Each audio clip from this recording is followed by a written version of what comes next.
I've been getting asked, Mitch, can you do a mock draft for the Las Vegas Raiders? So let me make a deal for you. If this video gets 1,000 likes, I'll end up doing another mock here for the silver and black. Believe me when I tell you this, I hate that it's week 11 and I'm doing a mock draft right now, but here's the one thing. I want commitment to excellence. I want just win, baby. And I think if the Raiders follow this mock draft that I have, we're going to do exactly that.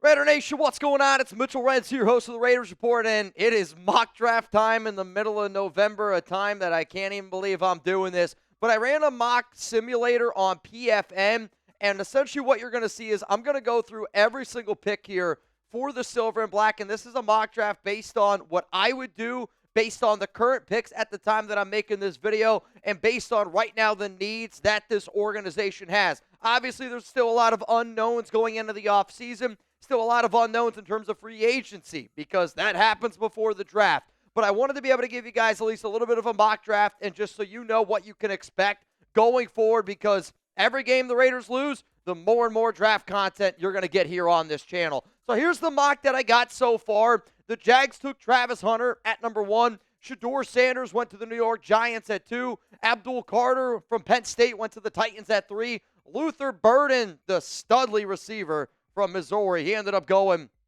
to the Cleveland Browns at 4, which then means the Las Vegas Raiders are on the clock. So if Shedeur Sanders is off the clock, I got a question here. And is this one of these where do the Raiders have to draft a quarterback this season no matter what? And I mean it because we talked about it last season. We were like, the Raiders got to draft QB. You got to go out and get Jaden. You got to go out and get this guy. Didn't end up happening. Is this the offseason where the Raiders have to draft a quarterback? Give me a yes, give me a no, give me your thoughts down below. For me personally, there has never been a bigger year for the Raiders to have to draft a quarterback. And to me, it's Cam Ward, Shedeur Sanders are the top two. And then there is a massive tier break. It goes to Jalen Milroe. And then after that, I don't know if I'm going to try to get another quarterback in this entire class because there's not another quarterback that I would say deserves to go in round 1. So for me personally, it's Cam Ward, it's Shedeur Sanders, and you better trade the freaking house if you don't have the opportunity to draft those two right away. If you haven't been paying attention,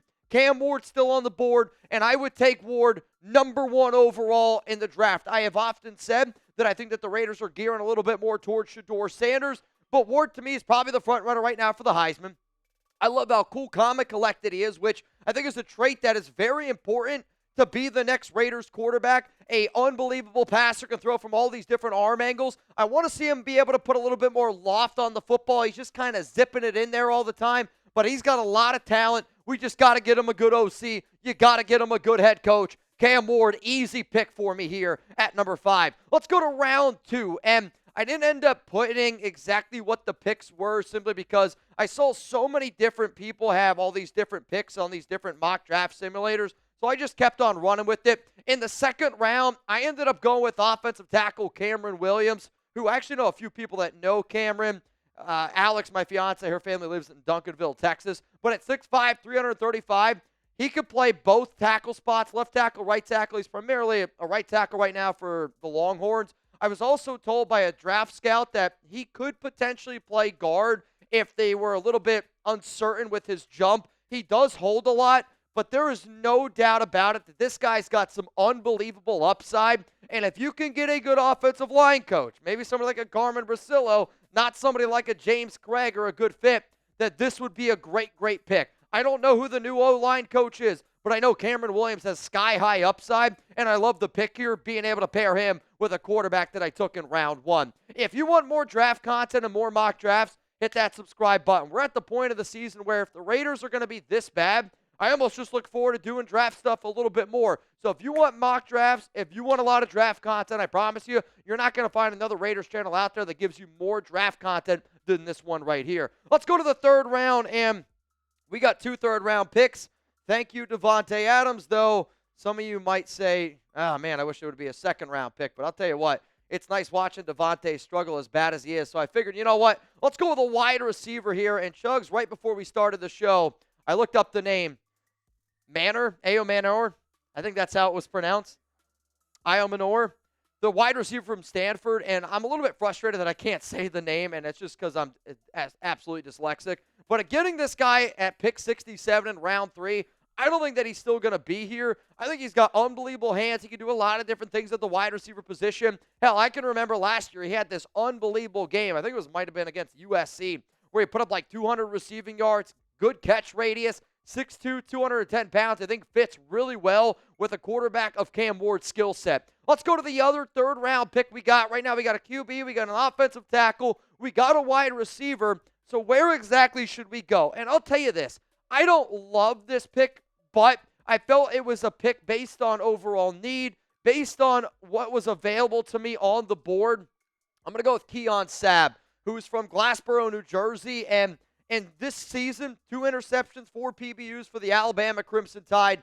I really wanted to go offense because that's what this football team needs right now. But based on the fact that Trevon Merrick is a free agent, based on the fact that Marcus Epps is a free agent, and he's also coming off a season-ending injury, there is a chance that the only safety that we have on our team that's got starting caliber experience, Isaiah Paul-Mal, and then after that, Chris Smith, who's really never played, Trey Taylor, who's never really played. So to me, we might need an extra safety in there. Now, if you bring back Trevon Merrick, I'd say you bring back Trevon Merrick, you keep Isaiah Paul-Mal, maybe you roll with Keon Sabb, but based on in the exact situation that I'm in right now, and I don't know what our safety room looks like, I thought going with a guy from the Crimson Tide would be a good move. Coming up, I got my 4th-round pick in the mock draft, and I'll just tell you this, the pick that you're about to see, Chugs looked at it and he goes, wow, that's some really good value right there. I'll tell you who that is in just a moment, but I got to show some love to Prize Picks. $50 when you play 5. PrizePicks.com/CLNS.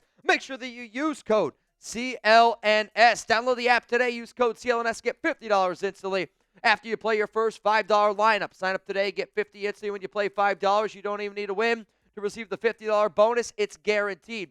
Prize Picks is America's #1 daily fantasy sports app. I play them all the time, Chugs.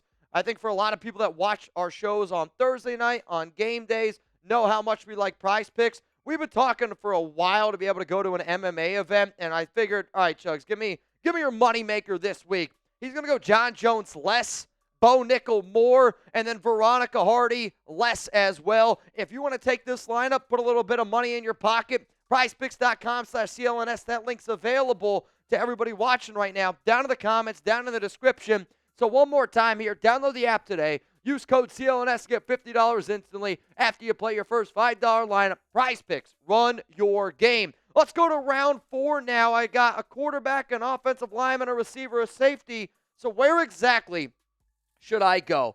And I'm not going to lie to y'all. When I go back and I look at my mock draft, I kind of kick myself in the butt because I wonder, could I have gotten a running back in round 3? Ollie Gordon was available to me at pick 67, which I'm like, I should have maybe went that route. But I will say this, I love Kaleb Johnson here, getting him in round 4, 106. He is a thumper. He's a big-time running back, and I get it. The workload is a little bit up there, but from a skill standpoint, the running back that he reminds me of is a little bit better version of Sean Green. And maybe I'm judging that based on the helmet. That's a little bit of an older running back, but he was a thumper, could run between the tackles, and he's doing exactly that at Iowa. If I'm going to go with a center in Jackson Powers Johnson, a center that wants to be a power center and just bowl people over, well, then I feel like I got to match that with my running back position. Alexander Madison is a free agent. Zamir White, I don't have any confidence in him. Amir Abdullah, free agent. Dylan Laube, don't have any confidence in him. And this is a proof that you can get a good running back here in round 4 because Kaleb Johnson, Cam Ward behind Jackson Powers Johnson, I'm telling you this right now, that's a starting caliber running back in the NFL. So we got 5 picks in the books here. And the Raiders, they got a lot of picks, which I'm really excited for day 3 of the NFL draft. Hell, sometimes it's the most fun that we have on the Raiders Report, hell, at Chat Sports. Before I tell you who I end up taking in round 5, besides quarterback, because if I asked 100 Raider fans right now, what's the Raiders' biggest need this offseason?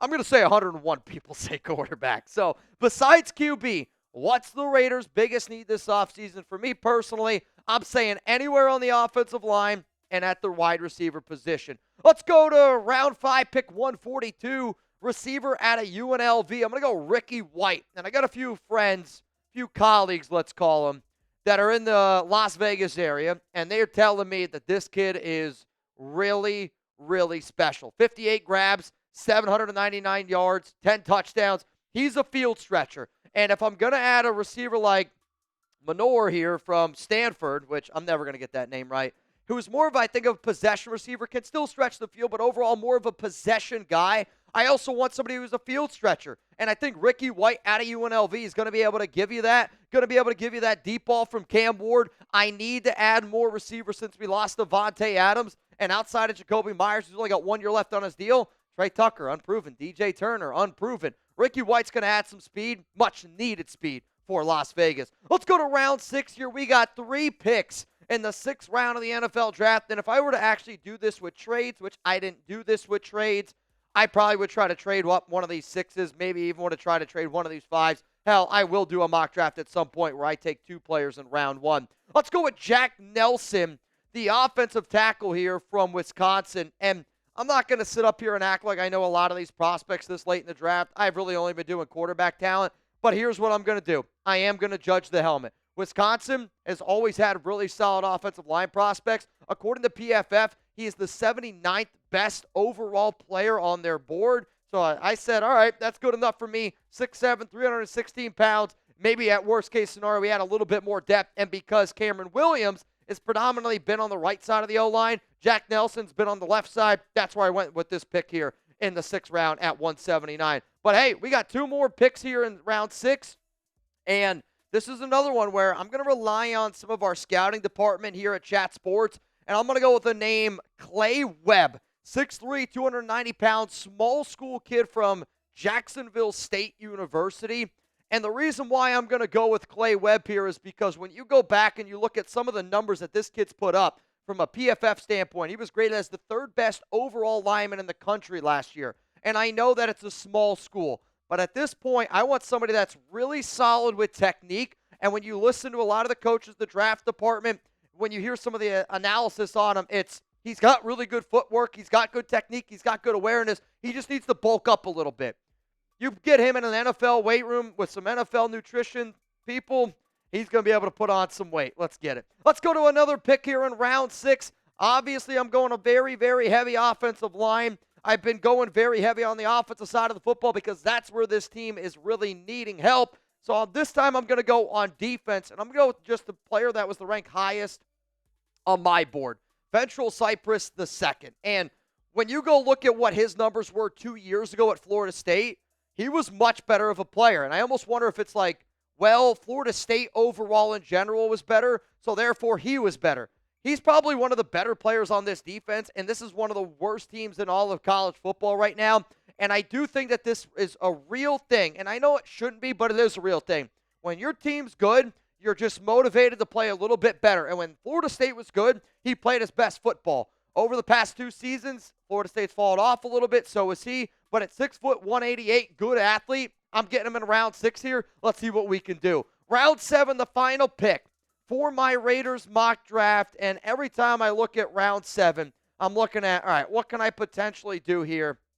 And this was a guy that I actually couldn't believe was still available. And I don't really think that the Raiders need a center, but it was just best player available. Jonah Monheim, 6'5", 310 center from USC, which probably a lot of you guys know him well. And this was another dude that when I looked at my draft rankings for Chat Sports, and I should say my rankings, they're Chat Sports rankings, this was somebody that we thought was going to be able to go a little bit higher in the draft. So based on value, based on fit, I said, F it. Let's frickin' run it, and let's get another center here. So one more time, here is my Raiders 2025 mock draft, which I ran on PFN's mock draft simulator. If you could please give me a grade, A, B, C, D, or F, and if anybody takes time out of their day to watch this mock draft, and if you want to send me your mock, I promise I will get time. I will grade it if I see it. I will do my best to rock out with all your mocks out. So my take is this. If you end up getting Cam Ward, or if you end up getting Shedeur Sanders, I'm going to give that mock draft an A. You could take Cam Ward in the first round, another quarterback in the second, another quarterback in the third. You can take quarterback every round. I don't give a shit. Punter in round 2, I'm giving it an A. I swear to God. We need a quarterback. The Raiders need a QB. And if you don't get Cam Ward or Shedeur Sanders, I don't know how you could possibly say it's a passing grade.